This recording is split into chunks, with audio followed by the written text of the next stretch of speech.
அனைவருக்கும் மாலை வணக்கம். மேஷ ராசி, மேஷ லக்னம் இவங்க பார்த்திங்கன்னா 2ஆம் பாவத்தையும் 11ஆம் பாவத்தையும் எப்படி ஆக்டிவேஷன் பண்ணலான்னா, சுக்கிரன் 2ஆம் பாவம், 11ஆம் பாவம் சனி. அப்போது நீங்கள் வெள்ளிக்கிழமையில் சுக்கிரவாரையில் உங்கள் மனைவிக்கு ஏதாச்சும் பொருள் வாங்கி கொடுக்கணும். யாருக்காச்சும் பொருள் வாங்கி கொடுங்க, உங்களுக்கு பிடிச்சமானவங்களுக்கு. மனைவின்னு இல்லை, பிடிச்சமானவங்களுக்கு.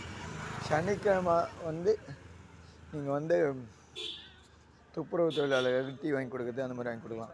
குறிப்பாக வெள்ளிக்கிழமை சுக்கிர ஓரையில் பண்ணாலும் சரி, சனிக்கிழமை சனி ஓரையில் துப்புரவு தொழிலாளர்களுக்கு ஹெல்ப் பண்ணாலும் சரி. ஏன்னா அங்கே உங்களுக்கு ஆக்டிவேஷன் ஆகிடும். சரிங்களா? ரெண்டுமே காரியம் இல்லாமல் காரணம் நடப்பதில்லை. அப்போது அந்த காரணத்தை கரண்நாதனை ஆக்டிவேஷன் பண்ணுறோம். நம்ம கரண்நாதனை ஆக்டிவேஷன் பண்ணிட்டீங்கன்னா முடிஞ்சு போச்சு. காரகத்துவத்தையும் ஆக்டிவேஷன் பண்ணுறீங்க. நிறைய விஷயம் இருக்குது இதில். சேனல் லைக் பண்ணுங்கள், கமெண்ட் பண்ணுங்கள், சப்ஸ்கிரைப் பண்ணுங்கள். நிறைய விஷயங்கள் அடுத்தடுத்து வந்துகிட்டே இருக்கும். நன்றி, வணக்கம்.